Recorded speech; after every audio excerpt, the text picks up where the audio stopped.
Today's question comes from Fraser Smith of the Get Psyched YouTube channel.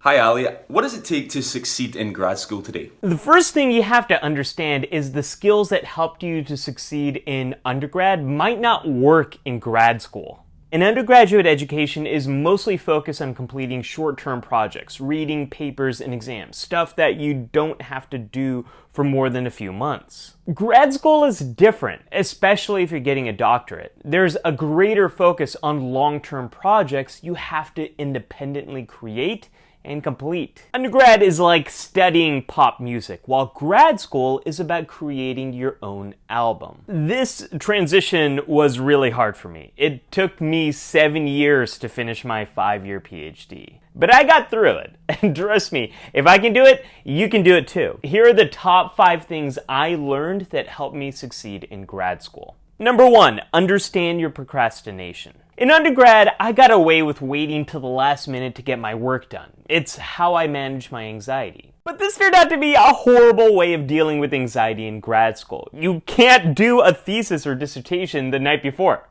Believe me, I tried. I procrastinated for many reasons. Anxiety about what to do next in my research, anger at my advisor for giving me critical feedback, guilt about falling behind my peers, and sadness over not being able to do all the fun things my friends outside of grad school were doing. Understand why you're avoiding your work. What thoughts and emotions come up when you slack off? Then get help that will best address these barriers. Getting support and accountability from my roommates helped me out a lot. I also worked with a therapist and a dissertation coach at different times in grad school who helped me understand how much perfectionism was leading me to create these big, unrealistic goals that I could never meet. Learning how to break things down into smaller, more realistic daily goals helped me to finally get my dissertation done. Number 2, invest in self-care. When you're a grad student working long hours in a crappy office with little to no funding, it's easy to burn out, to feel like what you're doing doesn't matter. The good news is most grad students have a lot of opportunities to invest in self-care. Access to campus gyms, campus sports and clubs, and student health insurance. I made a whole video about self-care, so check that out for more. But my number 1 tip is to find something that you love that's completely outside all the stuff you're doing in grad school. For me, it was photography. Weekend photography projects gave me a welcomed escape from grad school. Creating photos made me feel good even when my research lacked significant results. Yes, that is a cheesy grad school joke. Number 3.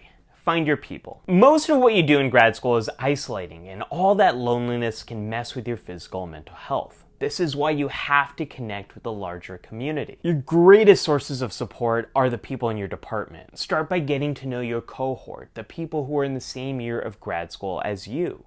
They may become your closest friends and future collaborators in your field of study. But don't stop there. Reach out to students who are a few years ahead of you. Advanced students can give you an honest answer to what you need to do to get through your program. Number 4, get involved. A lot of grad students miss out on the opportunity of getting involved in professional organizations. Some don't think they have anything to contribute. Others are told to wait until they have more time after they graduate. Spoiler alert, you're never going to have more time after you graduate. You're always going to be super busy and doing a lot of stuff. The reality is graduate students have a lot to contribute to their professions and a lot to gain from being involved. Many organizations are hungry to get new members, fresh perspectives, and hear from the future of the profession. Professional organizations can help you learn skills that you don't get in grad school, expand your professional network, and might lead to new opportunities. At the American Psychological Association, I advocated for the brain and behavioral sciences on Capitol Hill, learned about strategic planning and budgeting, and met psychologists from all over the country. Most of the awesome opportunities I've had in my career came from meeting people through this organization. Find an organization related to your field of study and reach out to see what opportunities there are to get more involved. Number 5, build a professional online identity. Grad school is all about transitioning from a student to a professional, and a big part of this transition is creating a professional identity. You're likely to get a lot of mentorship on how to do that IRL, but very few graduate students learn how to do this online. This is a problem for two reasons. People will find you through a Google search and they're going to judge whether or not to reach out to you based on what they find.